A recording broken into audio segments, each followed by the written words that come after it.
നമസ്കാരം. കാലത്തെ തോൽപ്പിക്കാൻ മനുഷ്യൻ നടത്തിയ ശ്രമങ്ങളുടെ ചരിത്രം നൂറ്റാണ്ടുകൾ പഴക്കമുള്ളതാണ്. അമൃത തേടിയ രാജാക്കന്മാർ മുതൽ യുവത്വം നിലനിർത്താൻ ഔഷധങ്ങൾ പരീക്ഷിച്ച ചക്രവർത്തിമാർ വരെ അനേകരുടെ കഥകൾ ചരിത്രത്തിലുണ്ട്.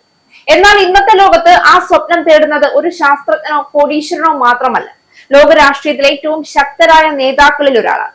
അധികാരവും സമ്പത്തും സൈനിക ശക്തിയും സ്വന്തമാക്കിയ ശേഷവും മനുഷ്യനൊടുവിൽ ജയിക്കാൻ ആഗ്രഹിക്കുന്നത് സമയത്തെയാണെന്ന സത്യം വീണ്ടും ഓർമ്മിപ്പിക്കുകയാണ് റഷ്യൻ പ്രസിഡന്റ് വ്ളാഡിമിർ പുടിന്റെ പുതിയ നീക്കങ്ങൾ. കുതിര സവാരി നടത്തിയും ഐസ് ഹോക്കി കളിച്ചും മാർഷൽ ആർട്സ് മത്സരങ്ങളിൽ പങ്കെടുത്തും പ്രായത്തെ തോൽപ്പിക്കുന്ന ശക്തനായ ഭരണാധികാരി എന്ന പ്രതിച്ഛായ വർഷങ്ങളായി കാത്തുസൂക്ഷിക്കുന്ന നേതാവാണ് Russian president Putin.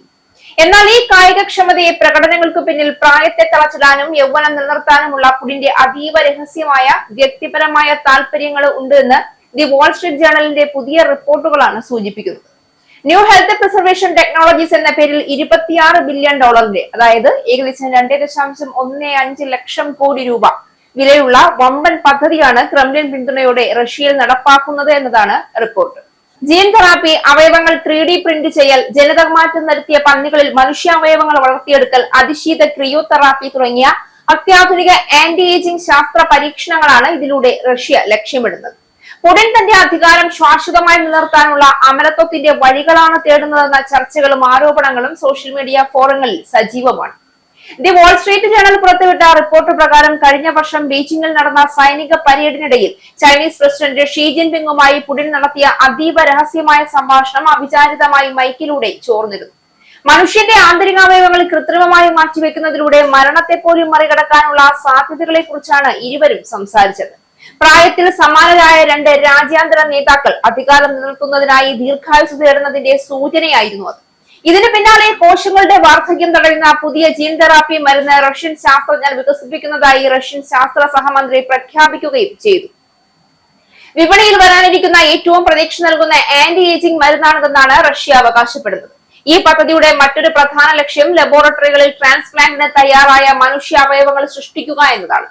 Living ടിഷ്യൂകളിൽ 3D printing നടത്തുന്ന ബയോ പ്രിന്റിംഗ് സാങ്കേതിക വിദ്യയിലൂടെയും ജനിതകമാറ്റം വരുത്തിയ ഗിനി പിഗുകളിൽ മനുഷ്യനുയോജ്യമായ അവയവങ്ങൾ വളർത്തിയെടുക്കുന്ന സെനോ ട്രാൻസ്പ്ലാന്റേഷൻ വഴിയും ഇത് സാധ്യമാക്കാനാണ് റഷ്യൻ ഗവേഷകർ ശ്രമിക്കുന്നത്.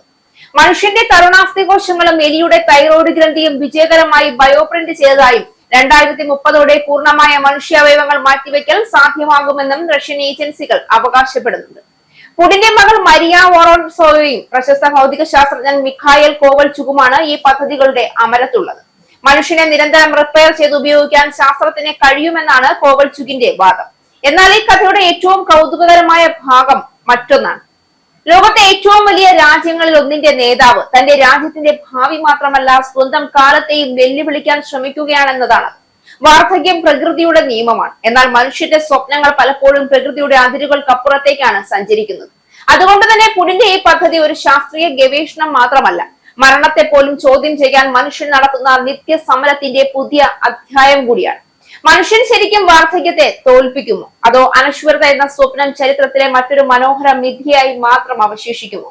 അതിനുള്ള ഉത്തരം ഭാവിയുടെ ശാസ്ത്രം എഴുതേണ്ടതാണ്.